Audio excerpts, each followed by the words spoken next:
নমস্কার, এমসি নিউজে আপনাদের স্বাগত। আপনাদের সাথে আমি শ্রেয়সী। বিস্তারিত খবরে যাব, তবে তার আগে দেখে নেব এই মুহূর্তের সংবাদ শিরোনাম। মালদা জেলা সিপিএম এর 21তম সম্মেলন শেষ হচ্ছে আজ। সম্পাদকের পদ নিয়ে ভুটোভুটির সম্ভাবনা।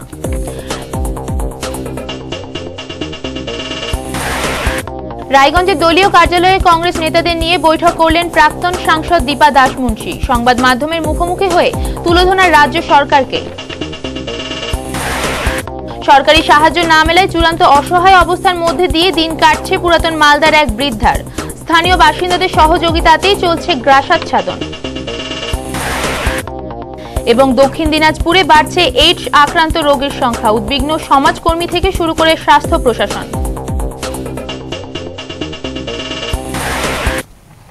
আসছি বিস্তারিত খবরে। সিপিএম এর মালদা জেলা সম্মেলন শেষ হচ্ছে আজ। নতুন কমিটি গঠনের পাশাপাশি আজ দলের নতুন জেলা সম্পাদকের নামও ঘোষণা হতে পারে। নবগঠিত কমিটির সম্পাদক অম্বর মিত্রই থাকবেন, নাকি তার জায়গায় স্থলাভিষিক্ত হবেন অন্য কেউ, তা নিয়ে জোর জল্পনা চলছে জেলার বাম রাজনৈতিক মহলে। সিপিএম এর 21তম মালদা জেলার সম্মেলনের দ্বিতীয় দিন ছিল রবিবার। প্রতিনিধির সম্মেলনের মধ্য দিয়েই এদিন নতুন কমিটি গঠন করার সম্ভাবনা রয়েছে। ঘোষিত হতে পারে নতুন সম্পাদকের নাম। একসময় দোর্দণ্ড প্রতাপ এই বামপন্থী দলের জেলা সম্মেলনের বিভিন্ন বিষয়ে এদিন সম্মেলন কক্ষে ঝড় ওঠে বলে সূত্রের খবর। একের পর এক লোকাল এবং জোনাল কমিটি ভেঙে দেওয়া ছাড়াও বর্তমান রাজনৈতিক পরিস্থিতিতে বিজেপির উত্থান নিয়ে রাজ্য এবং জেলা নেতাদের একাংশকে তুলে ধরা করেন প্রতিনিধিরা। আলোচনা হয় নতুন সম্পাদকের পদ নিয়ে। দলের একটি অংশ অম্বর মিত্রকে সম্পাদক পদে রেখে দিতে আগ্রহী হলেও আরেকটি গোষ্ঠী চায় অম্বরবাবু তেমন সক্রিয় নন, তাই রাজনৈতিক কর্মসূচি সংগঠিত করতে পটু জীবন মৈত্রকে বসানো হোক সম্পাদকের পদে। এছাড়াও আরেকটি অংশের বক্তব্য, বর্তমানে খগেন মুর্মু এবং বিশ্বনাথ ঘোষের নেতৃত্বেই জেলা জুড়ে সংগঠিত করা হচ্ছে সরকার বিরোধী আন্দোলন। এছাড়াও নিচুতলার কর্মী সমর্থকদের পাশেও তারা সবসময় থাকেন, তাই সম্পাদক হিসেবে বেছে নেওয়া হোক তাদের মধ্যে থেকে কাউকেই। সম্পাদকের পদ নিয়ে এবার ভোটাভুটি হওয়ার প্রবল সম্ভাবনাও রয়েছে, তবে শেষ পর্যন্ত কার ভাগ্যে শিকে ছিড়বে সেদিকে তাকিয়ে জেলার রাজনৈতিক পর্যবেক্ষক মহল।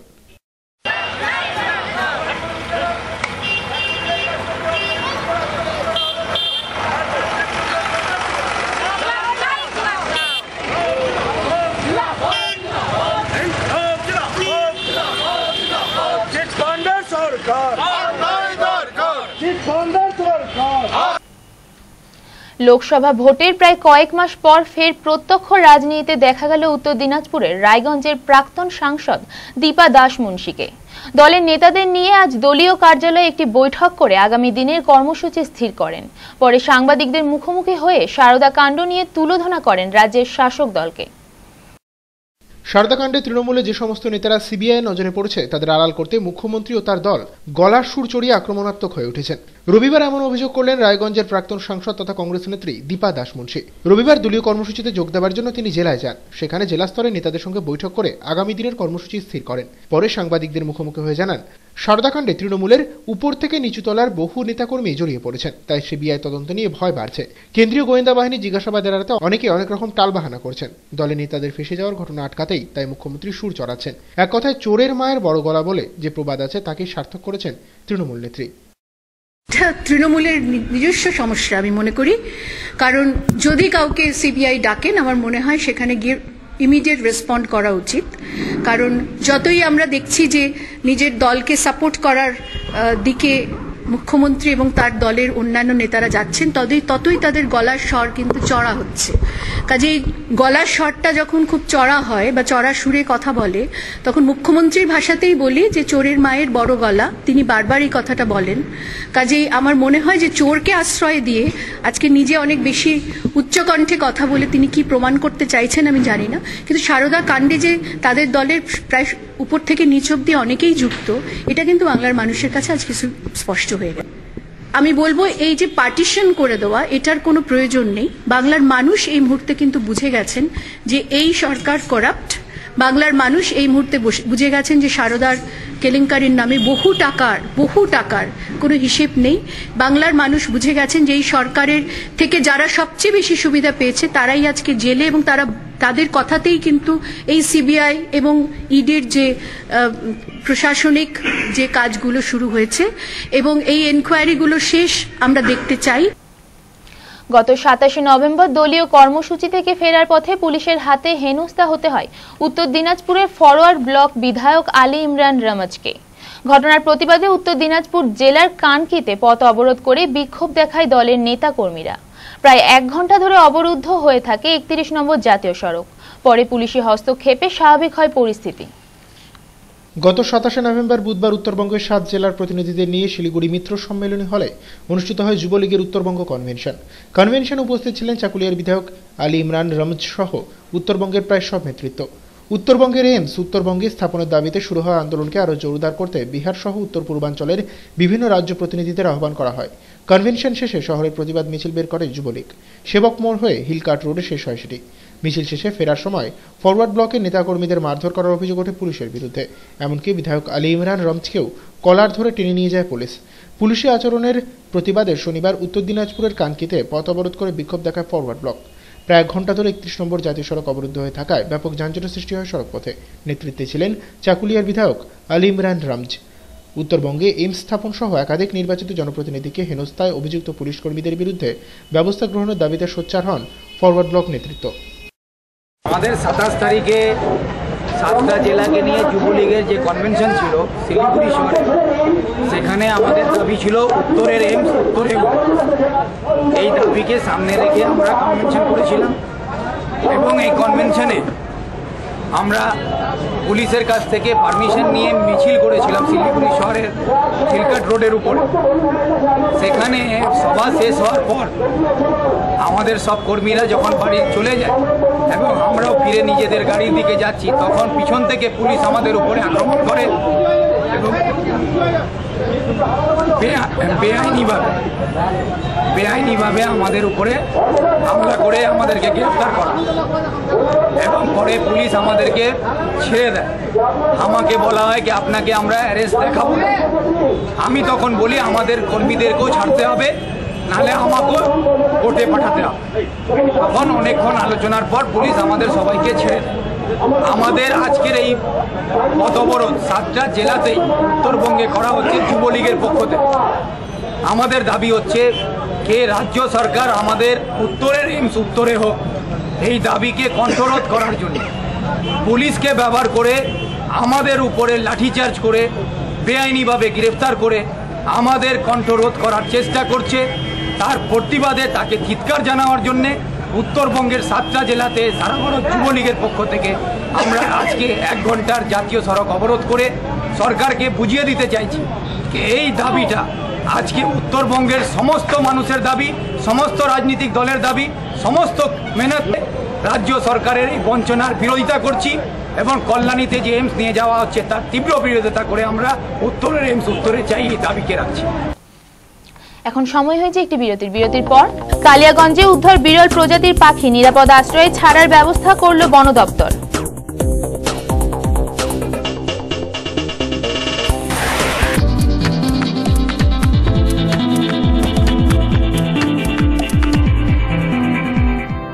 সময়ের সঙ্গে সঙ্গে দৌড়চ্ছি আমরা, তার মাঝে রয়েছে হাজারো কাজের ব্যস্ততা। এই ব্যস্ততার মাঝে কি ঘটলো আজ সারাদিনে, তা জানতে প্রতিদিন রাত 10টায় চোখ রাখুন টপ 7-এ।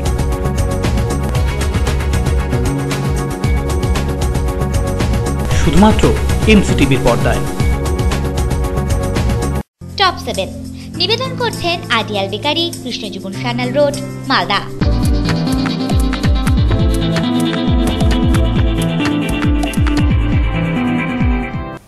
স্বাগত বিরতির পর।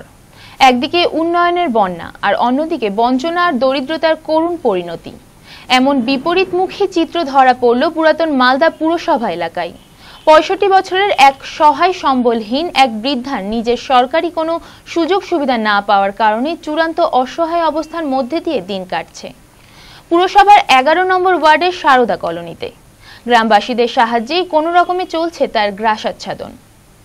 পুরাতন মালদা পুরসভার 11 নম্বর ওয়ার্ডের সারদা কলোনির বাসিন্দা সবিতা সাহা। বর্তমানে বয়স 65 বছর। 10 বছর আগে এক দুর্ঘটনায় মারা যান স্বামী শচীন্দ্রনাথ সরকার। ফলে চূড়ান্তভাবে অসহায় হয়ে পড়েন এই মহিলা। কোনো সন্তান বা নিকটাত্মীয় না থাকায় জীবন চালানো কার্যত দুষ্কর হয়ে পড়ে। অবলম্বন বলতে রয়েছে একটি টালির ছাউনি দেওয়া ঘর। দীর্ঘদিন ধরে মেরামত করা সম্ভব হয়নি ঘরটি, ফলে ভেঙে গেছে ছাউনির অনেকটা অংশ। গ্রীষ্মকালে প্রচণ্ড রোদের তাপ এবং বর্ষাকালে বৃষ্টির জল পড়ে সেই ঘরে, ফলে বসবাস করাও সমস্যা হয়ে দাঁড়িয়েছে। 1976 সালে মাধ্যমিক পাশ করেন ষাটোর্ধ্বই মহিলা, তবে বয়স হয়ে যাওয়ায় কেউ কাজ দিতে চান না। শরীরে সহ্য না হওয়ার কারণে করতে পারেন না কায়িক শ্রম। বেঁচে থাকতে তাই তার একমাত্র অবলম্বন প্রতিবেশীদের সাহায্য। গ্রামবাসীরা দয়া পরবশ হয়ে যা কিছু দেন তাতেই কোনো রকমে চলে দিন গুজরান। সেই সাহায্য না মিললে অর্ধাহার বা অনাহারে কাটাতে হয়। পুরসভা এলাকা জুড়ে নাকি উন্নয়নের জোয়ার এসেছে বলে দাবি পুর কর্তৃপক্ষের। ড্রেন আর রাস্তা দিয়ে পুরসভাকে মুড়ে দিতে চান তারা। তার জন্য প্রচার মাধ্যমে প্রচার মেলে, জোটে বাহবা, মজবুত হয় ভোট ব্যাংক। কিন্তু পুরসভা এলাকার মধ্যে কার্যত অসহায়ভাবে ধীরে ধীরে মৃত্যুর দিকে এগিয়ে গেলেও এই বৃদ্ধার পাশে দাঁড়িয়ে সাহায্যের হাত বাড়িয়ে দেওয়ার প্রয়োজন মনে করেননি ভোট কারবারিরা। বৃদ্ধার অভিযোগ, বার্ধক্য ভাতা বা অন্য কোনো সরকারি সাহায্যের জন্য তিনি বহুবার দরবার করেছেন, কিন্তু কোনো এক অজ্ঞাত কারণে প্রতিশ্রুতি নিয়েই ফিরে আসতে হয়েছে খালি হাতে। কিছু খাওয়া পাওয়ার অভাব তো, আমি খুব কষ্ট পাই, ঘুম হয় না, রাত্রেবেলা জেগে থাকি, কথা বলতে কেমন ভাড়া চলে যাচ্ছে। কোথায় খাওয়া দাওয়া করো? করি কষ্ট। খাওয়া দাওয়া কিভাবে করো? হ্যাঁ, খাওয়া দাওয়া ওই টিফিন করি, ঘিগিরি কাজ করি, ওখানে যে টাকা পাই সেটা পাই না কাজ করতে, বুকে ধরপড় করে, আমি কাজও করতে পারছি না। তাই কি করে আমার চলবে আমার এই সংসার? আমার দাদাও নাই যে আমি চেয়ে 100 টাকা, আমার দাদা ছিল তো মরে গেছে, একটা দাদা আছে, তার ছেলে মারা গেছে, ওদের অবস্থা ভালো ছিল গো। কেউ নাই, ওই পাওয়া পরে ঠিক আছে, চাই চাই, কোথায় পাবো টাকা? কে দিবে ওকে? কেউ দেয় না। ভোটে এবার লিস্ট উঠেনি, ভোটে মামার ছবি উঠেনি, ওই জন্য আমার বিধবা কাটার টাকাগুলো করে দেন না, কোনো করে বেকার ভাতা টাকাটা করে দে, ভালো হয়। তাই আমি খুব কষ্ট পাচ্ছি। স্থানীয় বাসিন্দারাও যথাসাধ্য চেষ্টা করেন ওই বৃদ্ধার, তবে নিজেদের সংসারে অভাব থাকায় তাও সবসময় সম্ভব হয় না। তাদের দাবি, পুরসভা থেকে বার্ধক্য ভাতা বা বিধবা ভাতার ব্যবস্থা করে দেওয়া হোক ওই বৃদ্ধার, যাতে কোনোভাবে শেষ জীবনটা নিশ্চিন্তে কাটিয়ে যেতে পারেন তিনি। কেউ নাই, ছেলে মেয়ে স্বামী কেউ নাই, দেওয়ার মতো কেউ নাই। প্রতিবেশী যা যা কিছু দেয় একটু কিছু ওটাই খাই, আর মানে আত্মীয় স্বজন বলতে কেউ নাই। ওর এভাবেই চলে, খুব কষ্ট। তো সরকার থেকে যদি একটু সাহায্য পাই তাহলে খুব উপকার হয়। আর প্রতিবেশী মানুষও কত দিবে একটা মানুষকে? ভাইরা তো বোনটা কেউ দেখে না, কেউ আসে না, কোনো খবরই ওদের পাওয়া যায় না। আমরাই যা পারি একটু একটু দিই, আমাদের দেখার যতটুকু আমরা তত। সুস্থ কই, অসুস্থ, শারীরিক মানে অবস্থা ওর ভালো না। কি দরকার এখন? কষ্ট করে এখন দরকার ওকে একটু সাহায্য করা। তো একটু সাহায্য যদি সরকার থেকে করে তো খুব ভালো হয়। পড়ে যাবে, মাথার বাড়ি ঘরটাও ভেঙে গেছে, কখন যে মাথার উপরে পড়বে, টালিগুলো কি হবে বলা মুশকিল। ঘটনার পর প্রায় 24 ঘন্টা কেটে গেছে, কিন্তু এখনো অধরা চাঁচলে ব্যবসায়ীর বাড়িতে ডাকাতিকাণ্ডের মূল অভিযুক্তরা। অন্যদিকে ওই দুষ্কৃতী দলটি ফের হামলা চালানোর হুমকি দেওয়ার কারণে আতঙ্কিত আক্রান্ত পরিবারের সদস্যরা। চলতি সপ্তাহে শুক্রবার চাঁচল থানার অদূরে সিহিপাড়ায় মিঠুন দাস নামে এক সার ব্যবসায়ীর বাড়িতে চড়া হয়ে ব্যাপক তাণ্ডব চালায় একদল সশস্ত্র দুষ্কৃতী। বাড়ির লোকেদের মারধর করে প্রায় কয়েক লক্ষ টাকার সামগ্রী লুটপাট করে পালিয়ে যায় দুষ্কৃতীরা। এমনকি ওই ব্যবসায়ীর মাত্র 2.5 মাসের শিশুপুত্রকে অপহরণ করে নিয়ে যাওয়ার উদ্যোগ নিলেও শেষ পর্যন্ত শিশুর মায়ের কাকুতি মিনতিতে ছেড়ে দেওয়া হয় তাকে। ঘটনার কথা পুলিশে জানানো হলে পরিবারের সকলকে মেরে ফেলার হুঁশিয়ারি দেয় দুষ্কৃতীরা। শনিবার সকালে চাঁচল থানার পুলিশ ঘটনার তদন্ত শুরু করলেও রবিবার পর্যন্ত কাউকে গ্রেপ্তার বা চিহ্নিত করতে পারেনি পুলিশ। স্বভাবত আতঙ্কিত ওই ব্যবসায়ী। পাশাপাশি একের পর এক চুরি ডাকাতির ঘটনা ঘটে গেলেও পুলিশ প্রশাসন কার্যত নির্বিকার থাকায় সাধারণ মানুষের মধ্যে পুলিশি ভূমিকা নিয়েও প্রশ্ন উঠতে শুরু করেছে। সম্ভবত অধরা দুষ্কৃতীরাই বেপরোয়া হয়ে উঠে এই ধরনের অসামাজিক কাজকর্ম ঘটাচ্ছে বলে অনুমান স্থানীয় বাসিন্দাদের। অবিলম্বে অভিযুক্ত সমাজবিরোধীদের গ্রেপ্তার করে এলাকায় শান্তি ফিরিয়ে না আনা হলে ব্যবসায়ী সমাজ এবং সাধারণ মানুষ যৌথভাবে আন্দোলনে নামার হুঁশিয়ারি দিয়েছে।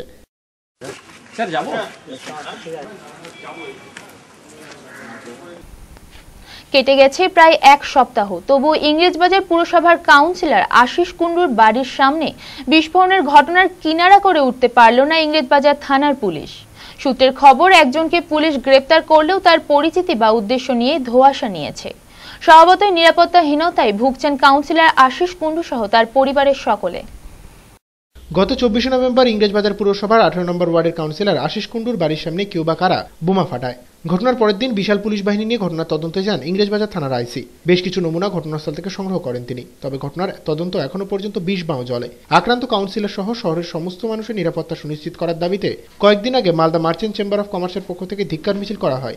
দাবি তোলা হয় সমাজবিরোধীদের গ্রেপ্তারের, কিন্তু এখনো সেভাবে কি গ্রেপ্তার না হয় প্রশ্ন উঠতে শুরু করেছে পুলিশের দায়বদ্ধতা নিয়ে। সূত্রের খবর, ব্যবসায়ীদের বিক্ষোভের পর একজন অভিযুক্তকে নাকি গ্রেপ্তার করা হয়েছিল, কিন্তু তা নিয়ে এখনো ধোঁয়াশা রয়েছে। পুলিশ প্রশাসনের কর্তারাও তদন্তের স্বার্থে কিছু বলতে না চাওয়ায় প্রশ্ন উঠেছে আদৌ কি কেউ ধরা পড়েছে তা নিয়ে। তবে পুলিশি ভূমিকা আতঙ্কিত কাউন্সিলর সহ তার পরিবারের লোকজন। একই ঘটনা ফের ঘটতে পারে বলে কার্যত নিরাপত্তাহীনতার মধ্যে দিন কাটাতে হচ্ছে তাদের। বিরল প্রজাতির এক পাখি উদ্ধারের ঘটনাকে কেন্দ্র করে চাঞ্চল্য ছড়ায় কালিয়াগঞ্জের ডালিমগা হাজিপাড়ায়। স্থানীয় এক ব্যক্তির বাড়ি থেকে অসুস্থ পাখি উদ্ধারের খবর ছড়িয়ে পড়তেই বহু মানুষ তার বাড়িতে ভিড় জমান। বন দপ্তরে খবর গেলে বনকর্মীরা সেটিকে উদ্ধার করে রায়গঞ্জ কুলিক পক্ষীনিবাসে ছাড়ার ব্যবস্থা করেন। বিরল প্রজাতির একটি পাখি উদ্ধারকে কেন্দ্র করে শনিবার সকালে ব্যাপক চাঞ্চল্য ছড়া উত্তর দিনাজপুর জেলার কালিয়াগঞ্জের ডালিমগঞ্জ হাজিপাড়ায়। স্থানীয় বাসিন্দা হিয়ারুল ইসলামের বাড়িতে প্রথমে অসুস্থ অবস্থায় দেখা যায় পাখিটিকে। বাড়ির লোকেরা সেবা শুশ্রূষা করে সেটিকে সারিয়ে তোলে। ঘটনার কথা জানাজানি হতে এলাকায় বহু মানুষ তার বাড়িতে ভিড় জমান আশ্চর্য সেই পাখি দেখতে। বন দপ্তরে খবর দেওয়া হলে বনকর্মীরা হাজির হয়ে পাখিটিকে উদ্ধার করে রায়গঞ্জ কুলিক পক্ষীনিবাসে ছাড়ার ব্যবস্থা করেন। এলাকাবাসীর দাবি, এই ধরনের পাখি আগে কখনো অঞ্চলে দেখা যায়নি। কোথা থেকে পাখিটি এলো তা নিয়েও নানা ধরনের জল্পনা শুরু হয়েছে গ্রামের মধ্যে।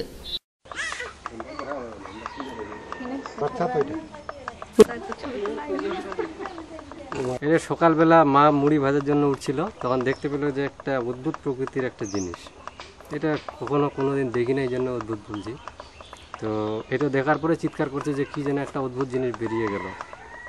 এবার সকালে উঠে আমার কাকু এটাকে ধরলো। এটা দেখে মনে হচ্ছে এরকম বিরল প্রজাতির পাখি তো কখনো দেখিনি। আর এটা যে খায় কি খাবে আমরা তো জানিও না, সকাল থেকে কিন্তু না খেয়ে আছে এটা। এই পাখিটাকে আমরা বন দপ্তরের হাতে তুলে দিতে চাচ্ছি। আমাদের মানে এটাকে রেখে তো কোনো লাভ নেই, এটা বন দপ্তরের জিনিস। বন দপ্তরে ওরা নিয়ে যাবে, যে নাক দিয়ে রক্ত বের হচ্ছে, ওরা ট্রিটমেন্ট করবে, খাওয়া দাওয়া দিবে। এটাকে নিয়ে যদি ওদের কিছু রিসার্চ করার থাকে ওরা রিসার্চ করবে, বা এটাকে যা করণীয় তারাই করবে।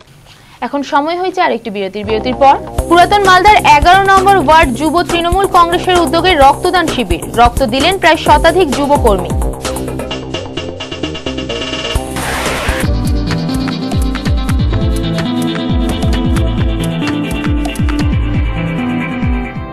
সময়ের সঙ্গে সঙ্গে দৌড়চ্ছি আমরা, তার মাঝে রয়েছে হাজারো কাজের ব্যস্ততা। এই ব্যস্ততার মাঝে কি ঘটলো আজ সারাদিনে তা জানতে প্রতিদিন রাত 10টায় চোখ রাখুন টপ 7-এ।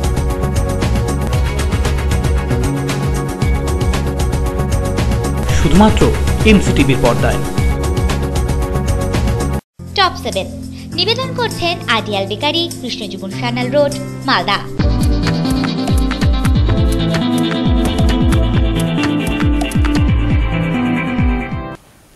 স্বাগত বিরতির পর।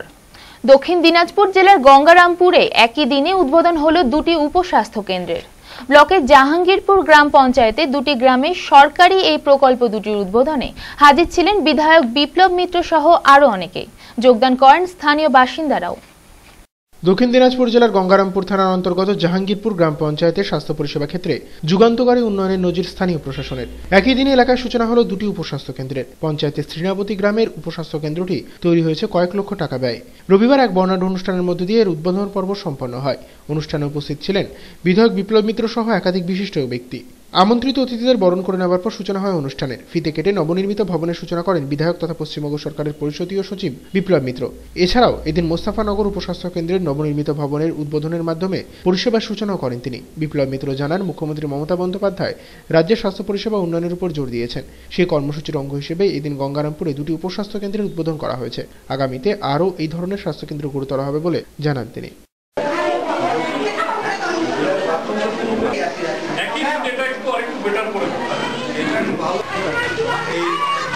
গঙ্গারামপুর অঞ্চলে এই মৌজায় আমরা একটা সাব হেলথ সেন্টার আজকে উদ্বোধন করলাম অফিসিয়ালি। কারণ এত দূর থেকে যারা গঙ্গারামপুরে যেতে হয় তাদের পরিষেবা পেতে পেতে মাঝপথে অনেকটা। পুরাতন মালদার 11 নম্বর ওয়ার্ডে যুব তৃণমূলের উদ্যোগে অনুষ্ঠিত হলো রক্তদান শিবির। 50 জন দাতা এদিনের শিবিরে রক্তদান করেন। রক্তদাতাদের উদ্বুদ্ধ করতে শিবিরে হাজির ছিলেন পুরপ্রধান বিভূতিভূষণ ঘোষ সহ একাধিক তৃণমূল নেতা। মালদা জেলার একমাত্র সরকারি ব্লাড ব্যাংকে পর্যাপ্ত রক্তের অভাবে অনেক সময় ব্যাহত হয় মুমূর্ষু রোগীর পরিষেবা। সংকটে পড়তে হয় রোগী সহ তাদের আত্মীয় পরিজনদের। এই সমস্যা কাটাতে এগিয়ে এলো যুব তৃণমূল কংগ্রেস। দলের পুরাতন মালদা শহর কমিটির অন্তর্গত 11 নম্বর ওয়ার্ডের যুব কর্মীদের পক্ষ থেকে রবিবার আয়োজন করা হয় রক্তদান শিবিরের। সংগঠনের প্রায় শতাধিক যুবক যুবতী এদিন রক্তদান করেন। রক্তদাতাদের সম্মানিত করতে তাদের হাতে তুলে দেওয়া হয় শংসাপত্র। অনুষ্ঠানে অংশগ্রহণকারীদের উৎসাহিত করতে এদিন শিবিরে হাজির ছিলেন পুরসভার চেয়ারম্যান তথা তৃণমূল কংগ্রেস নেতা বিভূতিভূষণ ঘোষ সহ আরো অনেকে।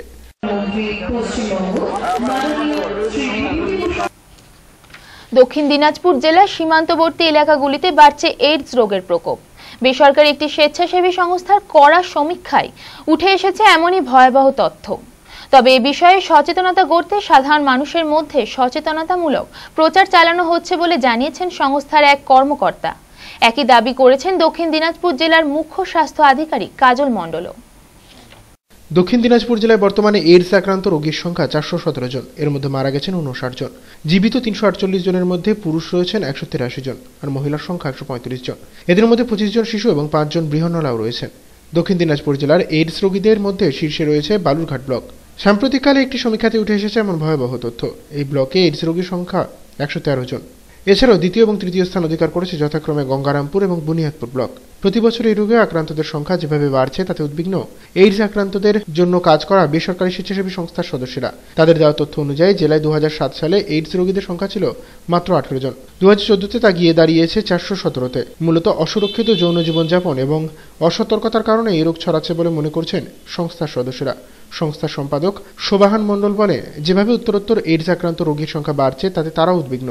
মূলত মধুচক্রের রমরমা কারবার এবং ভিন রাজ্যে কাজে গিয়ে কিছু শ্রমিক এই রোগের জীবাণু বহন করে নিয়ে আসায় রোগীর সংখ্যা বাড়ছে বলে মনে করেন তিনি। তবে এর বিরুদ্ধে সচেতনতা গড়তে সব রকম প্রচেষ্টা চালানো হচ্ছে বলে দাবি করেন ওই সমাজকর্মী। সবচেয়ে প্রবণতা দেখছি বালুরঘাট শহরেই, মানে বালুরঘাট ব্লকটার মধ্যেই বেশি। আর দ্বিতীয় স্থানে রয়েছে কুমারগঞ্জ, তৃতীয় স্থানে রয়েছে তপন এবং চতুর্থ স্থানে রয়েছে গঙ্গারামপুর। শহর অঞ্চলে বেশি হওয়ার কারণটা কি? শহরে অঞ্চলে বেশি হওয়ার কারণ হচ্ছে শহরে বিভিন্ন ধরনের মধুচক্র চলছে। সেই মধুচক্রের মাধ্যমে বাইরে থেকে অনেক লোক আসছে, শহরে আসে, সেখানে সেই জিনিসটা অবাধ মানে সেটা পেয়ে যাচ্ছে, হাতের কাছে পেয়ে যাচ্ছে এবং সেখানে সেই অ্যাক্টিভিটিগুলো করার ফলে তাদের মধ্যে চলে আসতেছে। সর্বপ্রথম হচ্ছে যে এইচআইভি নিয়ে একদম মানে প্রত্যেকটা বলা যেতে পারে প্রত্যেকটা কমিউনিটি, যেমন বিভিন্ন কমিউনিটি রয়েছে সমাজে, মুসলিম কমিউনিটি, আদিবাসী কমিউনিটি, তারপরে সাঁওতাল কমিউনিটি, এর অনেক কমিউনিটি বেসিক ওদেরকে নিয়ে কিছু প্রোগ্রাম রাখতে হবে। প্রোগ্রামের মাধ্যমে ওদেরকে সেন্সিটাইজ করতে হবে, তবে এই রোগটাকে রোধ করা সম্ভব। এ বিষয়ে দক্ষিণ দিনাজপুর জেলার মুখ্য স্বাস্থ্য আধিকারিক কাজল মণ্ডল বলেন, দিনের পর দিন জেলা জুড়ে এইডস আক্রান্ত রোগীর সংখ্যা বাড়তে থাকায় তারাও উদ্বিগ্ন। এর বিরুদ্ধে জনমত গড়তে স্বাস্থ্য দপ্তরের পক্ষ থেকে সচেতনতামূলক প্রচার অভিযান চালানো হবে বলেও জানান তিনি। আমরা তো বললাম যে বিভিন্নভাবে আমরা এর সম্পর্কে সচেতনতা বাড়াবার চেষ্টা করছি।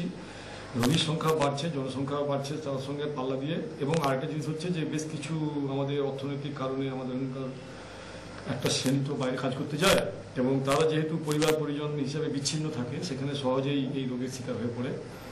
তো তাদের জন্য তো আমরা নির্দিষ্ট আমরা এবছর একটা ক্যাম্প বা বিশেষ স্বাস্থ্য শিবির করেছিলাম, এর পরের বছর আমরা করব। এছাড়াও আমাদের হিলতে একটা আন্তর্জাতিক ট্রাক টার্মিনাস আছে, সেখানে আমাদের একটা নির্দিষ্ট পরিকল্পিতভাবে আমরা যাতে ট্রাক ড্রাইভারদের মধ্যে কাজ করতে পারি তার একটা স্কিম আমরা করেছি, রাজ্য লেভেলে আমরা পাঠিয়েছি। শীঘ্রই আমার কাজটা শুরু করব।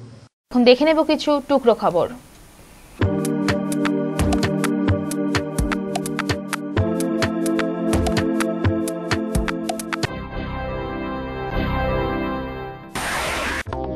ধানের পালা দিতে গিয়ে মৃত্যু হল এক কৃষকের। মৃত কৃষকের নাম জাহাঙ্গীর মাহালাত, বাড়ি গঙ্গারামপুর থানার পুরানপাড়া এলাকায়। ঘটনার শোকের ছায়া নেমে এসেছে এলাকায়।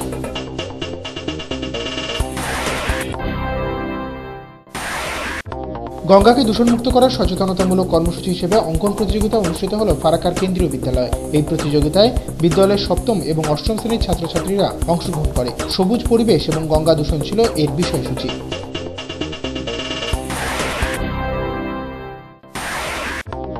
অস্বাভাবিক মৃত্যু হল গৃহবধূ, পিতার নাম জয়া ভৌমিক, স্বামী মিঠুন মোদক। হেমতাবাদের হাটপুকুর গ্রামে নিজের বাপের বাড়িতে গলায় ফাঁস লাগানো অবস্থায় ওই বধূর দেহ পাওয়া যায় বলে পুলিশ সূত্রে জানা গেছে।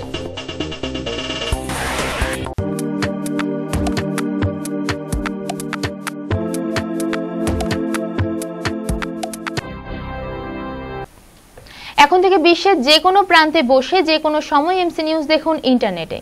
লগ অন করুন www.liveupnews.com।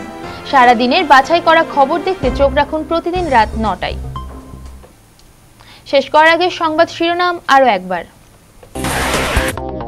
মালদা জেলা সিপিএম এর 21তম সম্মেলন শেষ হচ্ছে আজ। সম্পাদকের পদ নিয়ে ভুটোভুটির সম্ভাবনা।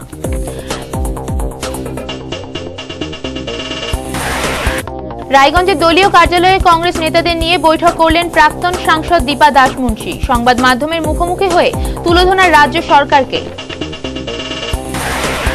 সরকারি সাহায্য না মেলায় চূড়ান্ত অসহায় অবস্থার মধ্যে দিয়ে দিন কাটছে পুরাতন মালদার এক বৃদ্ধার। স্থানীয় বাসিন্দাদের সহযোগিতাতেই চলছে গ্রাসাচ্ছাদন। এবং দক্ষিণ দিনাজপুরে বাড়ছে এইডস আক্রান্ত রোগীর সংখ্যা। উদ্বিগ্ন সমাজকর্মী থেকে শুরু করে স্বাস্থ্য প্রশাসন। এখনকার মতো এমসি নিউজ এ পর্যন্তই। দেখা হবে পরবর্তী বুলেটিনে। নমস্কার।